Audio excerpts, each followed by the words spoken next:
Здравей! Здрасти! Би ли ни разказал кой си ти, какво правят Гейт, защо го правят? Да, казвам се Симеон. Аз съм младши изследовател в Институт Гейт. По професия съм озеленител. В Гейт работя в проект за умни решения за градове на бъдещето. Как попадна един озеленител в Data Science компания? Като всеки град има нужда от решения, свързани с екологията, всъщност това е моята роля. Аз работя в един от основните ми проекти, в които работя качество на въздуха, където съм домен експерт.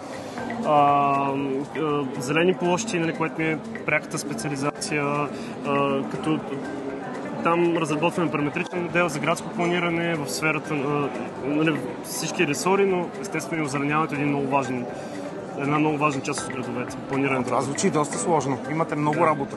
Всъщност, кой е най-интересният проект над Гейтс до момента? За мен лично е параметричното градско планиране. Това е проект, който цели в най-чисти си смисъл да отмени човешкия фактор в развитието на градовете, т.е. градовете да бъдат планирани по един параметричен, алгоритмичен, обективен начин. Всеки един ресор на града, от градовете от транспорт, озеленяване, архитектура, да бъде подчинен на някакви обективни параметри. Това е за мен един от най-интересните ми проекти. Това възможно ли е да се случи в близко бъдеще, например? Абсолютно един град да бъде самопроектиращ се, благодарение на изкуствения интелект? Абсолютно е възможно, но не само е възможно, ми е крайно наложително. Всичко зависи естествено от качеството на данните, как градовете ги събират, какво е желанието на местната администрация да участва в този процес, защото този инструмент би служил най-много на нея. Вече има изключително много такива разработени модели на различни мащаби, естествено, дигитални двойници. Това са все инструменти, които не само, че могат да се използват, те се използват изключително много и в момента. Примерно, да кажем, Спаси София, обикалят и ни показват грешките в ремонтите на София. В бъдеще това може да бъде избегнато. Това означава ли по-добро планиране, по-добра архитектура, но и евентуално по-добро изпълнение на всичко това? Абсолютно да. Това означава ефективно оползотворяване на така или иначе ограниченото пространство в градовете. Защото един човешки мозък има някакво ограничение на вариантите, които може да си прехвърли за развитието, да кажем, на един квартал, докато машината има, да кажем, неограничена процесуална мощ, която може да разгърне хиляди варианти и да прецени кой е най-оптималният за това нещо. Как се случва този процес? Какви са хората забъркани в този процес? Хората забъркани в този процес са най-разнообразни, от програмисти, софтуерни инженери, хора, които се занимават с статистика, с чиста математика, понякога дори, но най-вече хора, които са специализирани в изкуствения интелект и машин лърнинга и естествено домейн експертите, които трябва да залагат рамката на оползотворяването на едни такива алгоритми. Архитекти, урбанисти, озеленители, еколози, климатолози. Вау! Да. Вау! Буквално вау! Тоест, Гейт институт се прави доста сериозен ресърч. Надяваме се да е така. До този момент каква приложимост има вашия проект в реалния живот, в реални проекти? В момента изчисляваме соларния потенциал на един квартал в София, което нали, би трябвало да послужи на администрацията да си процедира политиката за възобновяеми енергийни източници. Тоест да го направим като в Париж, на покрива на всички сгради по един соларен панел. Абсолютно. Нашата задача е да установим колко рентабилно ще бъде това и икономически, но и чисто физически. Общо взето покривите, колко слънчева енергия могат да поемат и колко електричество могат да произвеждат. Което означава, че всъщност вие постоянно правите проучване на пазара и от към инженерна гледна точка, т.е. новите типове соларни панели, новите колектори, новите батерии. Да, разбира се. Защото това нещо се променя. Тези неща се взимат предвид във вашите проекти. Да, те са една малка част от това, което, но нашия фокус е първоначалния анализ, който включва не само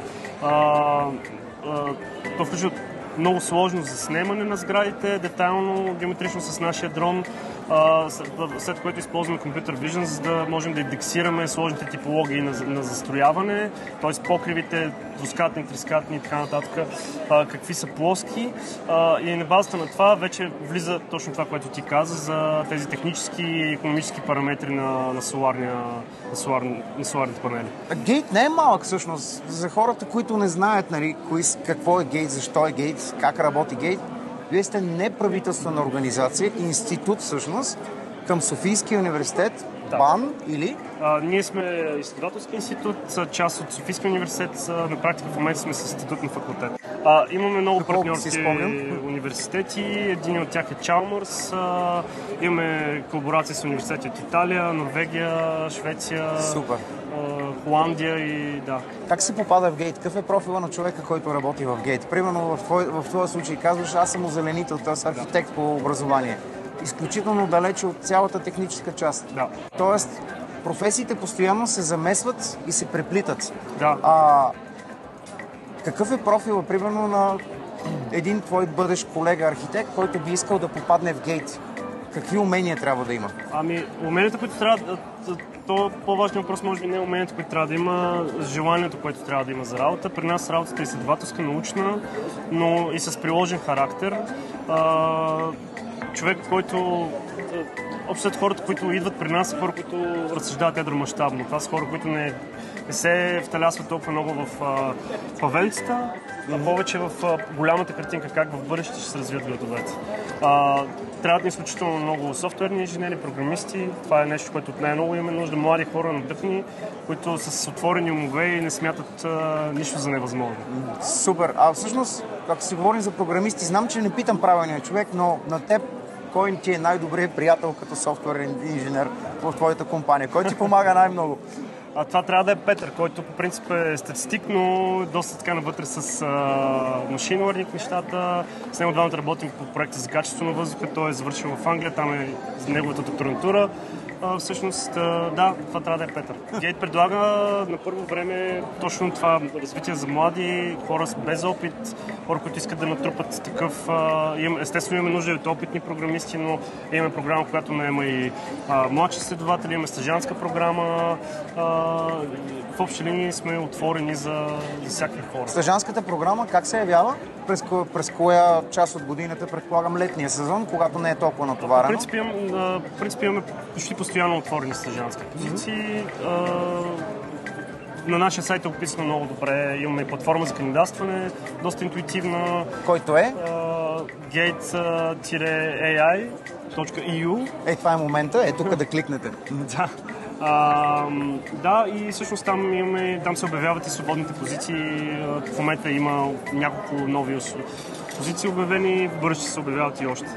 Супер! Окей. Всъщност, да си поговорим малко и за така наречения дрон. Кажи ни, преди да се преместим към дрона, за какво го използвате? Има лайдар, има камера, има ли инфраред? Всъщност, като го гледам, то какво ли няма на него, тъй като сме фенове на технологията, ще ни го покажеш ли? Да, аз не мога много да ви разкажа за техническите характеристики на дрона. Просто ни кажи за какво го ползваш. Ползваме го за заснемане с лидар най-вече.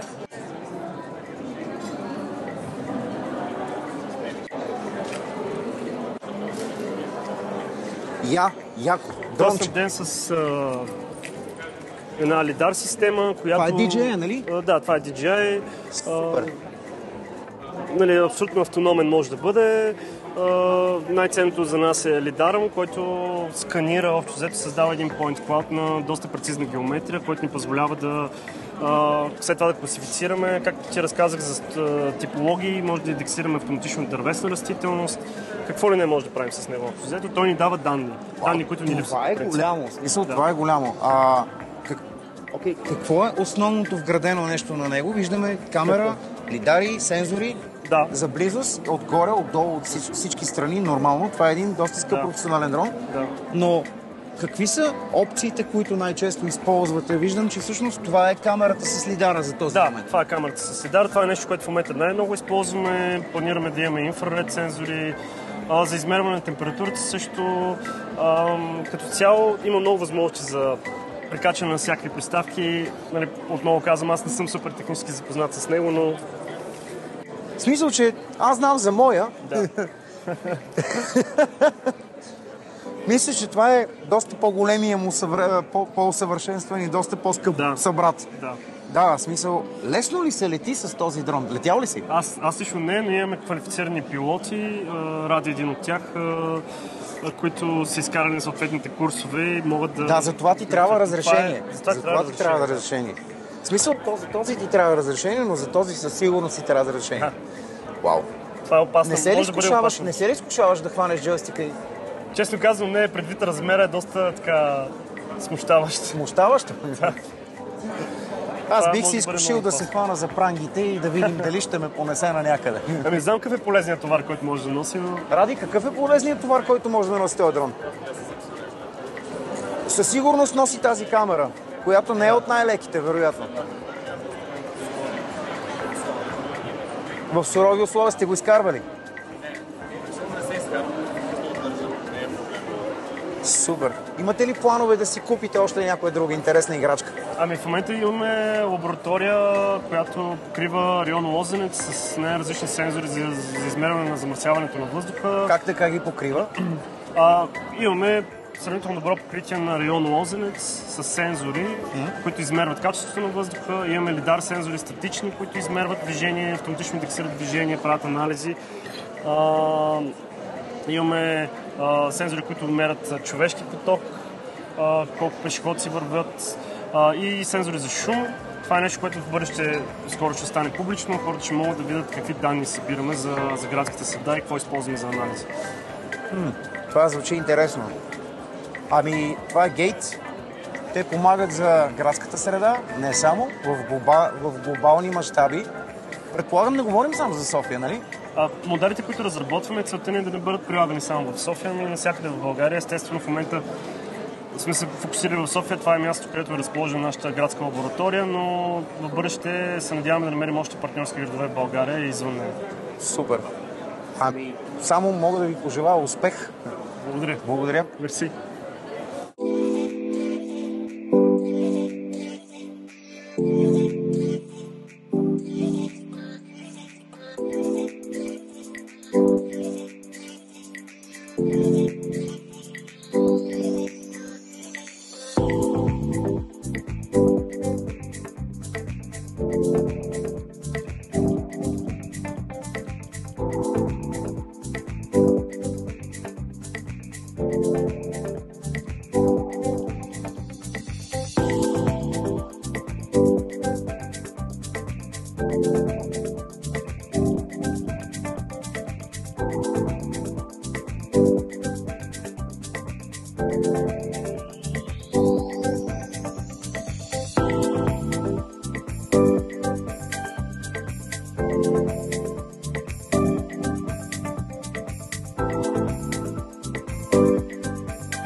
Здравей! Здрасти. Най-накрая стигнах до една от основните атракции на това събитие. Вие сте Винген, правилно ли го произнасям? Точно така, Винген е компанията ни. Sprachst du Deutsch? Не, но Deutsch по-скоро даже отиваме към скандинавските страни като звучене. Аха. Защо? Добре, защо се казвате така? Това е абревиатура, случи се така, думата има значение. Има някакъв смисъл? Ами, по-скоро аз като дете бях много запален по автомобилния дизайн, рисувах си коли, имах въображаема марка. Винген беше моят топ модел и в последствие вече думата остана в съзнанието ми, като стигнах до времето, в което трябваше да дам име на марката, на колелата си. Видях, че е свободно, не значи нищо обидно и действах. Не значи нищо обидно и действаш. Това е много важно, да. Да, защо решихте да направите българска компания, която да създаде електрически байк на фона на цялата тази конкуренция индустрия, която се развива главоломно, стремглаво? Точно взето в въпросите и отговора, защото индустрията се развива, значи в последните 10 години електрическите байкове в Европа имат изключителен ръст като пазар. Съответно, това означава, че има място и за нови играчи. И защо не тогава? Щом има място, значи ние създаваме бизнес, искаме да можем да продаваме, има интерес от хората, така че има място и за нас. Ще ни разкажеш ли за това? Да, Чудо на технологията. Или по-скоро на инженерната мисъл? Да, на технологията все още може би не, въпреки че сме абсолютно там, където са и останалите, но в бъдеще мисля, че ще можем да бъдем и водещи като нови технологии, защото работим по някои много интересни разработки. Това обаче е първият ни модел. Аз го стартирах с една простичка скица преди време и идеята да бъде така по-различна концепция всъщност идва от нещо изключително така простичко. И то е, че ако искаш да влезеш на пазара с продукт, ти трябва изключително голям ресурс финансов. Ако нямаш много голям финансов ресурс, трябва да се отличиш по някакъв начин. Дали ще бъде с технология или с дизайн, ние избрахме да се отличим с дизайн. Така че това е една от основните причини. Въпреки това, продуктът е по-скоро нишов. Разбира се, примерно велосипедите, стандартните електрически велосипеди са по-популярни на пазара, но с това сме по-различими и привличаме наистина много внимание. Супер, рамката изглежда доста идейно. Ти си един от кофаундерите на компанията, другият ти колега разговаря в момента. Вие двамата създадохте всичко като концепция, дизайн, всичко е разработено тук в България, в София, или?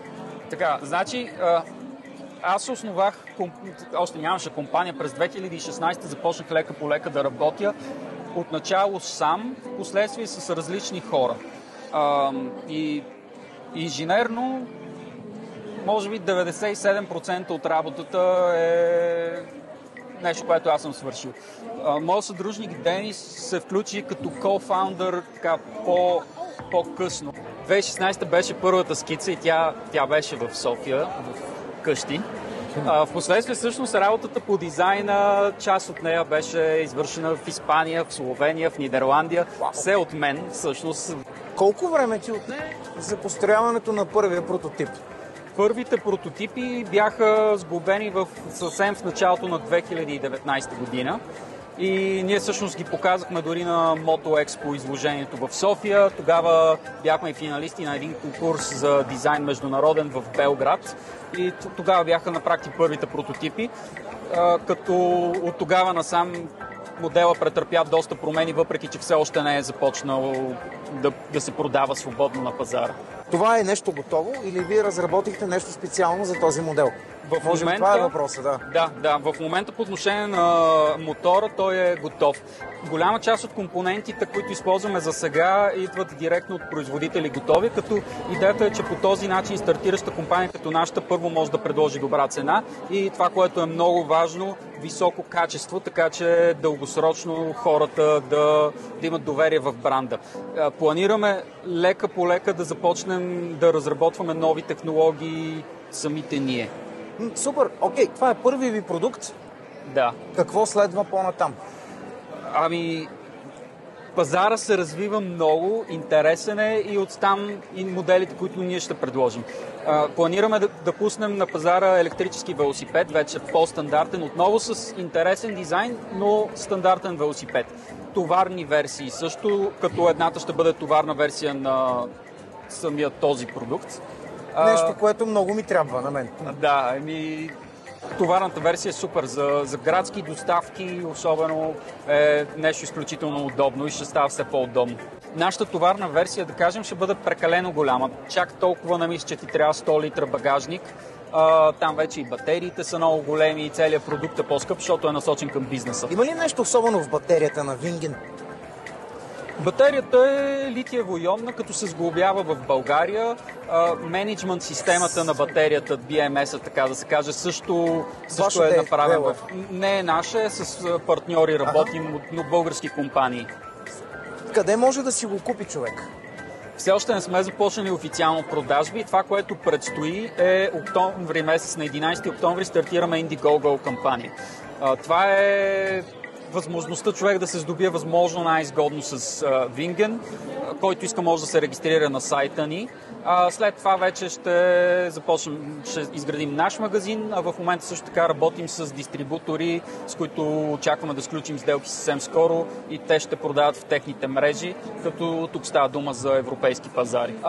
Ние все още като стартираща компания с много малък основен екип се занимаваме с какво ли не. Аз съм понякога точно това обяснявам. Аз съм юрист, дизайнер, счетоводител. One man show. Всичко, да. One man show. За щастие не съм сам, но в голяма степен така се получава. Какви са ви очакванията от тук нататък? Да си намерите партньори, инвеститори, бъдеща дистрибуторска мрежа и всичко останало? Да. Ние всъщност инвеститори имаме. Тази година затворихме един раунд и съм много доволен, защото имаме подкрепа от хора, идващи от Dronamics и от Payhawk, хора с изключително много опит, които освен с пари ни помагат и с съвети, с ноу-хау. Имат ноу-хау и знания в някои Да, може би дори, не знам дали видя, но кутията ни отдолу е карбонова, въглеродни нишки. Тоест, като тези въглеродни нишки, цялата кутия е направена в Dronamics. Какви хора работят във вашата компания основно? Както ти казах, в момента ние не сме много хора, така че сме двама автомобилни инженера и един сейлс човек от дигиталната индустрия, от IT индустрията. Имаме също няколко дългосрочни фрилансъри, които се занимават с медия и с реклама. Човек, за да тръгне да прави това, вместо си го поръча от AliExpress, има някаква идея да го направи. Такова точно няма. Значи, през 2006 година, докато бях в Хага, моята гап година след училище, видях Kickbike. Kickbike е една финландска марка, която прави... Ходят, всъщност, не, те са бутат. Те са големи тротинетки. Прилича на него малко. Прилича на него, само че това изглежда изключително по-добре. Така че мен беше продукт, който ме е впечатлил в миналото и аз на практика създадох нещо подобно на него, но така, хващайки по-добре моя собствен дух, да кажем. Аз тук зад мен виждам таблет, на който можеш да си избереш цветовете, да си го къстъмайзваш. Да. Разбирам, че все още не сте влезли в серийна продукция. Предполагам, че това ще е бъдещ проект. Или по-скоро да добият хората представа как ще изглеждат съответно тези байкове в различен цвят. Не, още от Indiegogo кампанията, която стартира сега, хората ще могат да си изберат цвят. И си говорим за Indiegogo кампанията, искаш ли да ни подскажеш нещо важно, което хората биха искали да видят? Примерно, ако си еди какъв си бекер, какво би получил? Това е възможност. Да. Първо най-важното нещо в момента е, ако някой има наистина интерес да се здобие с Винген през Indiegogo, да се регистрира на сайта ни.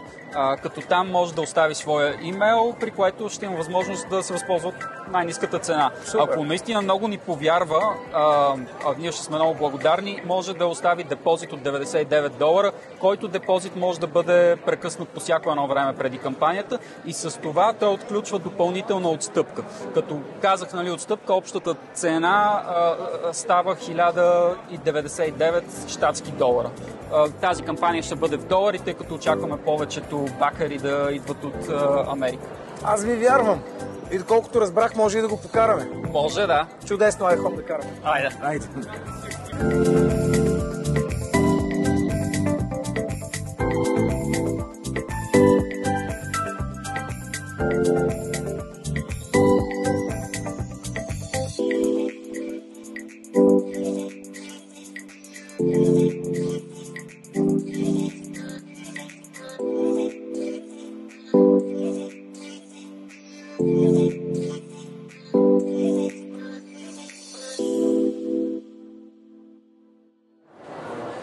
Ехей, здравей! Здрасти, здрасти. Здрасти. Нора съм аз, Аз съм приятели. Блажо.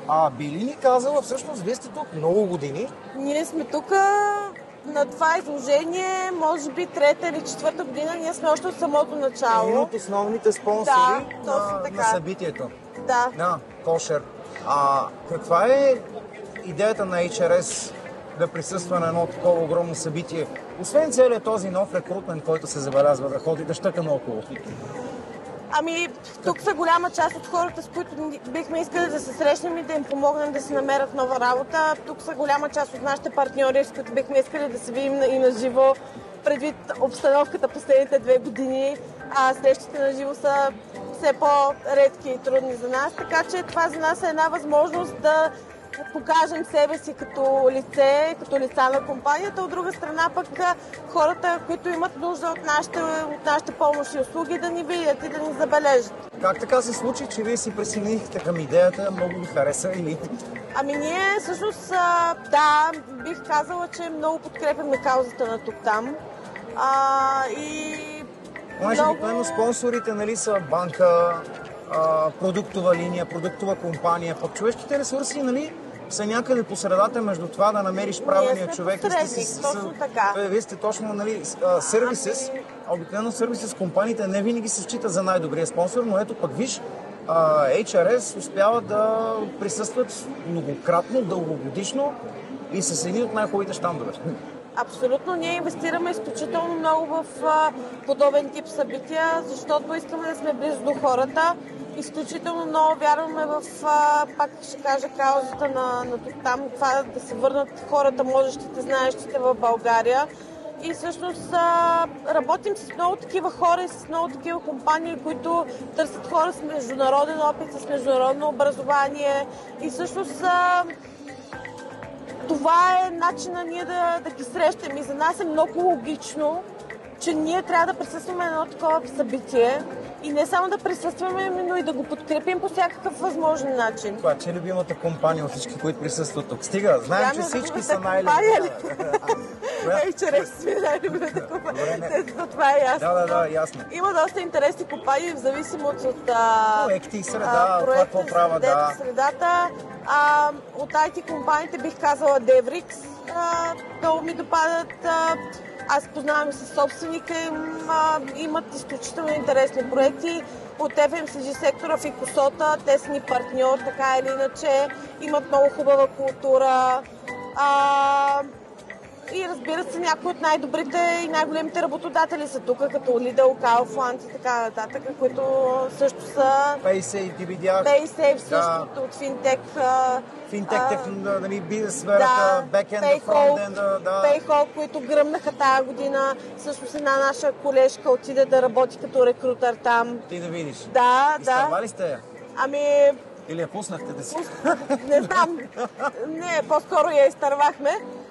Но мисълта ми е, че HRS е страхотно място, защото ние сме школа. И в момента едни от най-успешните рекрутери са минали в България като цяло, са минали през HRS и аз много се гордея с това. Вие сте известни, че са повечето дами са при вас, момичета. Ами повече, имаме и мъже. Имаме и мъже, ама това си е HR, знаеш, че по принцип си е по-женска професия. Айде бе. Добре, как минава един ден в HRS? Ами много е различно всеки ден. Как минава твой ден в HRS? Ами обикновено сутринта идвам, първото ми нещо е да си проверя мейла, естествено и хората, които са ми кандидатствали по обявите, къде какво се случва. След това влизам в интервюта, ако съм си харесала някой кандидат от интервютата, веднага му пиша профил, представям го на компанията, за която искам да го изпратя. След това другата част от деня ми е обвързана с проактивно писане на кандидати в LinkedIn най-често или в други социални мрежи. Нали, нашата работа е да стигнем до тия хора, така че използваме всякакви препоръки, социални мрежи, канали, всичко, което може да се доберем, за да намерим правилния човек за дадена компания. Доколко рефърал препоръката, иначе казвам, е важна част от рекрутмент процеса? На каква степен разчитате? Да, естествено, важна част. Особено за позициите, по които аз работя, тъй като аз съм част от Executive Search отдела на компанията. И там позициите са или на много високо менеджерско ниво, или много специфични. Тоест, това означава, че ние за да стигнем до тези хора, да, те имат LinkedIn профил, но обикновено ако стигнем до тях чрез препоръка, те са първо много по-отзивчиви и много по-склонни да ни слушат и да чуят за нашето предложение. И второ, това, че някой ми е бил препоръчан, за мен е някаква гаранция, нали, че този човек има защо да бъде препоръчан, не е просто така. И затова аз лично много разчитам на тях. Значи, това е сериозна част в бизнеса. Кое е най-сложното нещо два въпроса в HRS, с което човек трябва да се справи? И кое е най-сложно за теб в работния процес или какво е било, си го превъзмогна? Защото аз, доколкото разбирам, ти си достатъчно дълго време във фирмата. Аз съм от 8 години вече, почти там си на малка пауза. Много дълго време. Да. Много дълго време. Много дълго време. Поправка. Да. Кое е това, което ти беше много сложно и непреодолимо в началото в рекрутмент процеса, изобщо в човешките ресурси и рекрутмента? Ами да приемеш, че има много неща, които не зависят от тебе. Когато си в агенция,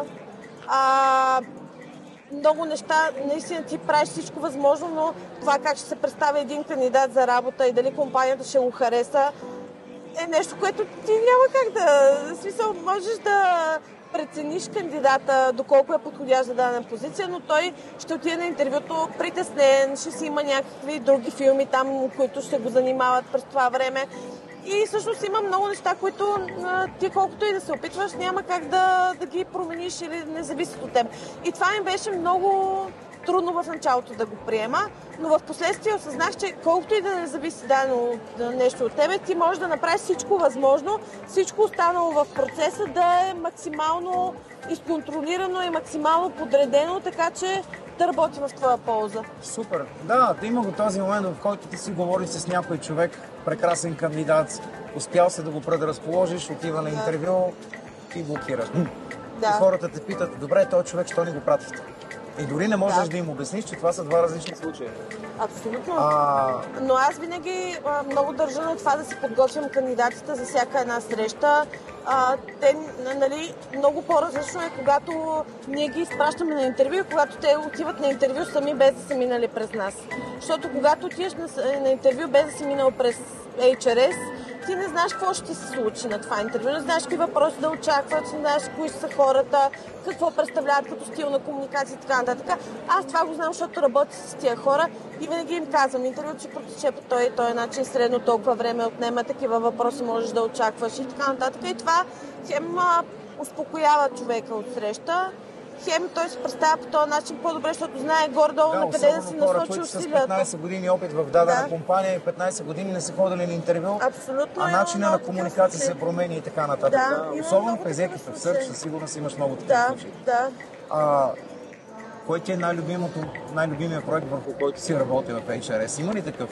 Всъщност, нека да си перифразирам въпрос, защото то за 8 години, за достатъчно много години имало поне хиляди такива проекти. Ами аз много се гордея, да, разбрах си въпроса. Много се гордея с факта, че съм спомогнала за това компании да навлизат на българския пазар. Poker Stars, например, е един проект, който дойде в HRS. И ние назначихме, всъщност аз съм отговорна за назначаването на първите менеджери в Poker Stars. След това този проект се прехвърли, когато станаха по-оперативните позиции вече отново в HRS, но това ми е компания, която ми е много на сърце и изключително много, как да кажа, се гордея, че съм участвала в такова нещо, в такъв проект. И виждам компанията как се развива, даже имаме колежка, която стана бивша колежка, която е рекрутмент менеджер там в момента. И сами наистина... Вие ги подарявате тия хора? Така се получава. Така се получава. Не, в интерес на истината, агенциите наистина са инкубатор за кадри. За кадри. И за добри кадри. За добри кадри. Аз съм от много малкото изключение от хората, които остават, но средния лайфсайкъл на един служител в агенция е около година и половина-две максимум. Защо? Заради бърнаута, който се получава при Talent Acquisition хората или? Има го и бърнаута, има го и това, че в вътрешния HR нещата се случват по малко по-различен начин. Не казвам, че е по-лесно, навсякъде е трудно вече. Да. Но някакси, да, може би не е толкова динамично. Фокусираш се върху една сфера, която ти е интересна и действаш там, докато при нас на мен пък това ми харесва, че е много разнообразно. Да. IT, рекрутмент или всичко останало? Ами, както казах, Sales management, аз правя BPO. executive search, т.е. при нас идват всичките по-високи менеджерски позиции, които са, примерно сега ще търсим CFO. Примерно. Иначе сега затворих един e-commerce marketing менеджер, имам sales трейнер, който търся, който е доста специфична и отговорна позиция. Имам финансисти, много търся в момента. Тоест профилът е много голямо широк. разнообразие. Да, аз точно това харесвам, защото всяка една позиция и всяка една индустрия, в която влизам да работя, ме обогатява изключително много. Какво притежава, как да го наречем, един професионален, съвременен HRS-ър? Да. Кои са качествата, за да попадне човек при вас? Какво трябва да има? На първо място страст и енергия. Нашата работа е много динамична, трябва да се обичаш, трябва да я вършиш с голямо желание, трябва да си много бърз и тази динамика да не те потиска. Другото, което да търсим е мисъл, да има някой на горния етаж, изключително добри комуникативни умения и задължително английски език. Тоест, за хората, които искат да попаднат при вас в този момент и си казват, аз съм хиподрума, виждал съм ги къде там минават ролева. Да. Какво трябва да вземат със себе си от къщи? Ами, най-вече желанието, способността да мислят критично, способността английски език, както казахме, той е задължителен, способността бързо да се адаптират и да се приспособяват към новата ситуация и към променящите се ситуации като цяло. Имате ли някакви задължителни технологични познания и знания относно случая, за да може човек да започне да се занимава, например, с елементарна форма на подбор? Не, ние ги учим на всичко. В повечето случаи много е трудно да си вземеш готов рекрутър, който да дойде в агенция да работи. И в повечето случаи инвестираме в джуниор хора, които ние се ги взимаме без абсолютно никакъв опит в подбора и ние се ги ошлайфваме и се ги обучаваме така, че да работят по нашия начин, по нашите стандарти, които бих казала, че са доста високи. Абстрахираме се от това, че си в HRS, което е агенция. Да. Кой за теб е по-добрият вариант? Продуктова компания или агенция? Тоест in-house или agency? Зависи какво търсиш и какво е важно за тебе.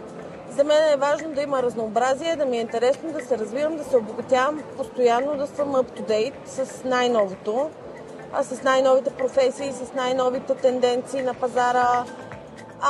Това в една продуктова компания казвам, че не може да стане. Напротив, възможно е, но трябва много повече да инвестираш ти в това и ти да го преследваш и ти да го гониш.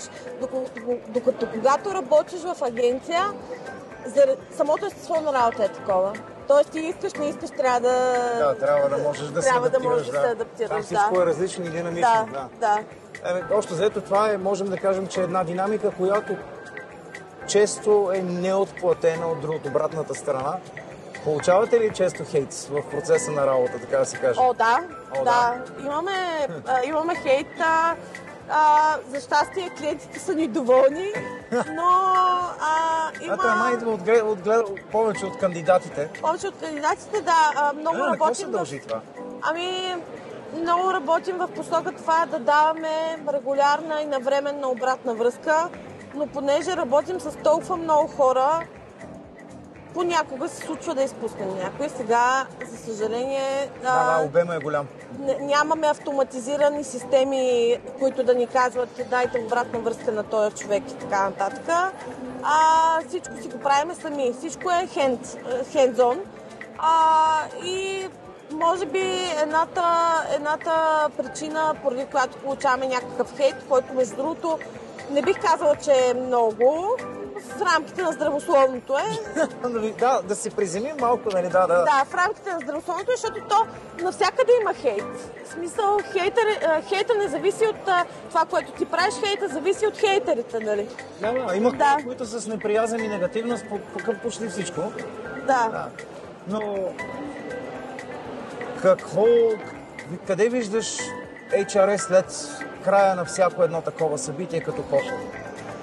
Къде го виждаме? Да, какво се случва през тази година след едно такова събитие? След едно такова събитие обикновено имаме доста нови контакти, които стават или потенциални наши партньори, или потенциални наши назначения. Тоест, завъртаме колелото на бизнеса, както се казва. И също така за поредна година се убеждаваме, че тези събития са супер смислени и супер ценни за нас. И просто затова и продължаваме да ги посещаваме и да инвестираме в тях. Дързаете. Да. Твоето послание към някой човек, който би се заинтересувал към вас в момента? Да не се притеснява и да действа смело и да кандидатства. Много ти благодаря. И аз благодаря. Супер, Кодис, здравейте. Здрасти. Здрасти. Кои са Кодис? Нали така се произнася? Кодис, да. Кодис не е познат на българския пазар, защото реално в момента ние оперираме като Модис, но Модис се съединява с друга компания, която се казва Aka Technologies и заедно правим Кодис. Така че нашето бъдеще тепърва започва и вече сме много по-IT ориентирани. Слагаме доста усилия в Software Development, RPA, Cloud роли, Solutions. Още един сериозен играч на българския пазар. Не само на българския пазар, бих казал и на глобално ниво, защото... Да, и все пак говорим за София, България, Кошер, нали, там. Абсолютно, да. На българския пазар реално ние имаме два офиса. Единият е в София, другия е в Пловдив. И в София скоро се преместих в нов офис, супер найс е, може да ни посетите. Какви са ви очакванията след това участие тук? Очакванията са ни... С теб са двама Talent Acquisition, Да. Две. Как е правилно? Няма значение. Зависи от компанията. Имаш двама рекрутера. Да. Рекрутер Talent Acquisition има малки разлики, но зависи от компанията. По време на събитието очакваме да разговаряме с хора, с специалисти или по-джуниор хора, които тепърва навлизат в професионалното си развитие. Целта ни и реално това, което очакваме е просто да се поговорим с тях, да обменим контакти, може би, така че те да знаят малко повече за нас, ние да разберем малко повече за тях и евентуално в бъдеще да си бъдем полезни. Това е един много добър employer брандинг, който се случва в момента, един вид. И популяризиране. Да, employer брандинга може да бъде доста широко понятие. Да. Но реално популяризиране на такива форуми няма как да не се случи. Супер. Как минава един ден в живота на компанията за теб? За мен как минава един ден в живота на компанията? Да, за теб. Реално е супер динамично. Аз съм Employer Branding Lead и се занимаваме с различни проекти от събития до брандиране. Смисъл, аз нямам една седмица, която е идентична на предната седмица. Да, всичко е мега динамично, много интересно. Реално никога не ми е скучно. Така че, не знам, който иска да занимава с Employer Branding и е по-креатив настроен, мисля, че това е какви хора търсите всъщност най-вече? Това трябва да се поговориш малко повече с нашите Talent Acquisition хора, но мисля, че с Python в момента нямаме проекти. Всичко може да бъде проверено на нашия кариерен сайт. Търсим винаги девелопери. Естествено, когато си IT компания, няма как да кажеш, ние не търсим девелопери. В същото време имаме и technical support част от компанията. Там също се търсят хора. Всичко това може да се види на нашия кариерен сайт. Естествено, имаме и нови позиции, които тепърва най-вероятно ще отваряме. Ще бъдат по-различни от това, което сме имали до момента, но въпросът е в бавното и постепенно развитие. Както каза кариерен сайт, не че няма да кликнат на линка долу, но може да го споменеш за всеки случай. Кой е? Добре. career.modis.bg. Супер. Благодаря. Thank you.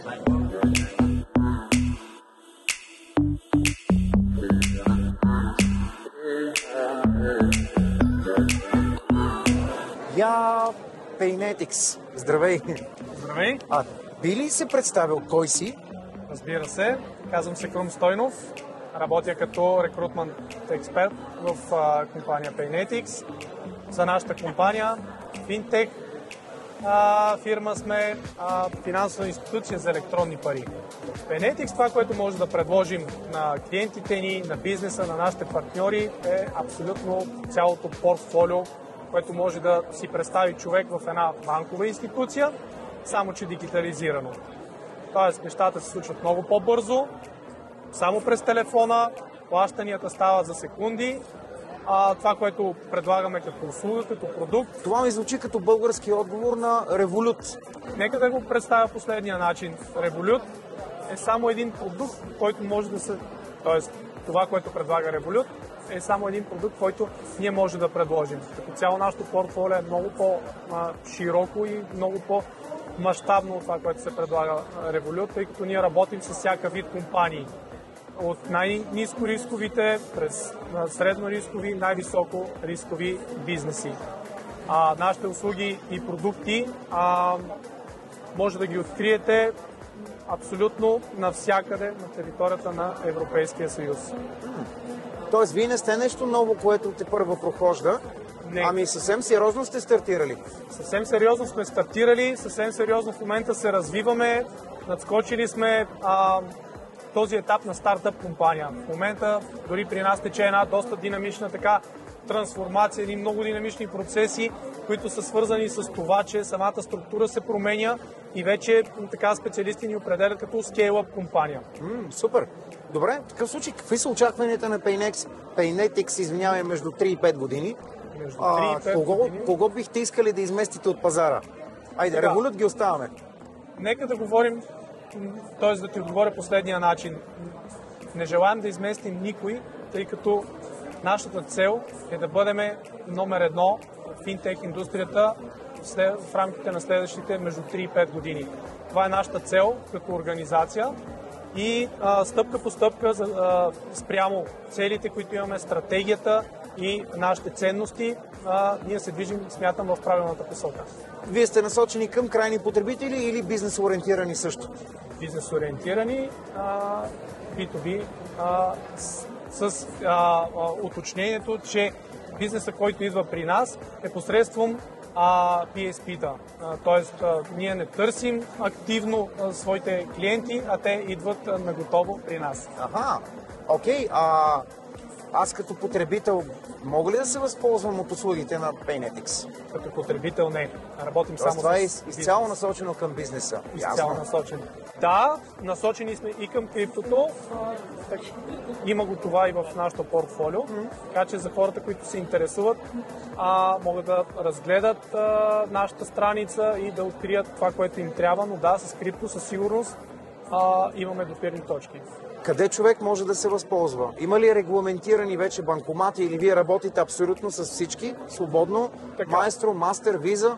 Точно така. Ние сме официален член на Виза и на Mastercard и посредством тази наша добра комуникация и партньорство ние предоставяме услугите си и продуктите на бизнеса. В България може да ни откриете под брандовете A1, Viva.com, Българо-американската кредитна банка. Продуктите и услугите, които следят зад и уолетите на тези компании, които изброих, са изцяло наш продукт. Тоест Payinetics седи зад тях. От 2015 година сме в формата, в който сме в момента. Преди това е било кредитна институция, която е закупена от нашите основатели и посредством лицензи, които сме взимали през годината и разширяването на нашото портфолио, сме се насочили изцяло и по-скоро далеч от кредитите и кредитните услуги, които са се предоставили. В момента това, което ние предоставяме, е една модерна финансова услуга и продукт, който може да задоволи бизнеса. За бизнеса. Точно така. От бизнеса за бизнеса, така звучи. За бизнеса, точно така. Айде си поговорим за интересната част. Какъв е профила на човека, който работи в Payinetics? Много добър въпрос. Започваме с най-търсения до най-желания. Еднорозите, които се търсят в момента, може би са ясни на всички в IT сферата. Ако каже Java, да му каже, че Java не търси никой, но всички търсят Java. Не търсим Java. Това е единственото нещо, което не търсим към момента. Добре. Търсим си PHP девелопери. Това са еднорозите. Има много, само че пък за тяхно съжаление нашия IT отдел е изключително боеспособен, изключително еродиран и си подбираме не на всяка цена да вземем човек, а да намерим точния човек. По-скоро срещаме трудност в това на първоначален етап да отсееме кандидатите, тъй като доста от самите програмисти, най-общо казано, използват и услугите на различни HR агенции. Техните CV-та се напасват спрямо изискванията на компаниите, с които се работи. И както се казва по ключови думи, ние намираме това, което на нас ни трябва. И затова отново се връщам на нашия доста силен и много добре подготвен IT екип, където дори след един разговор в рамките на 10 на 15 минути разбираме дали този човек би паснал или не. Като една суха статистика мога да ти споделя, че през последните 3-4 месеца сме видяли повече от 100 човека и имаме само 2 назначения. Вау! Това означава ли, че търсите един определен чисто човешки профил? Да. Какъв трябва да бъде? Тук нацели много добре и независимо дали става въпрос за нашия IT екип, риск отдел, тъй като там също търсим хора, финансов отдел, търсим хора, които имат интерес, които искат да се развиват, които искат да научават нови неща. Защо казвам тези думи? Защо се изразявам по този начин? При нас всичко става много динамично. Самия бизнес, самия финтех се развива с доста бързи темпове. Ние нямаме право да изоставаме. Ако искаме да бъдем лидери, трябва нон-стоп да надграждаме това, което имаме към момента. А то се случва ежедневно, ежеседмично, ежемесечно. На нас трябват хора, които са мотивирани, които искат това, което имат към момента като знания, то да бъде надградено. И това постоянно да се случва. Да имат разнообразна работа, да не са фокусирани само върху едно или две неща, които да правят, а да се интересуват какво прави този отдел, защо го прави. Това за нас е плюс. Ние търсим ентусиазирани хора с интерес и мотивация да се развиват. Деня по възможно най-добрия начин би завършил с плюс това. Плюс 5 нови рекрутмента. Има доста хора, които се спряха, все още не сме и преполовили деня, които се спряха, оставиха своята автобиография, интересуваха се. Може ли човек да дойде и да си остави резюмето? Разбира се, чакаме. Всеки, който иска да научи повече за нашата компания, за това, което правим и предоставяме като услуги, и разбира се, очакваме хората и техните автобиографии, отговаряме на всеки един, който се свърже с нас, независимо дали имаме към момента отворена позиция, която би паснала на неговия професионален опит, защото в един момент може да се наложи да имаме нужда от подобен тип профил, опит. Имаме си много добра база от данни и винаги, когато се отвори възможност, залагаме на тази база данни, преди да почнем своето ново търсене.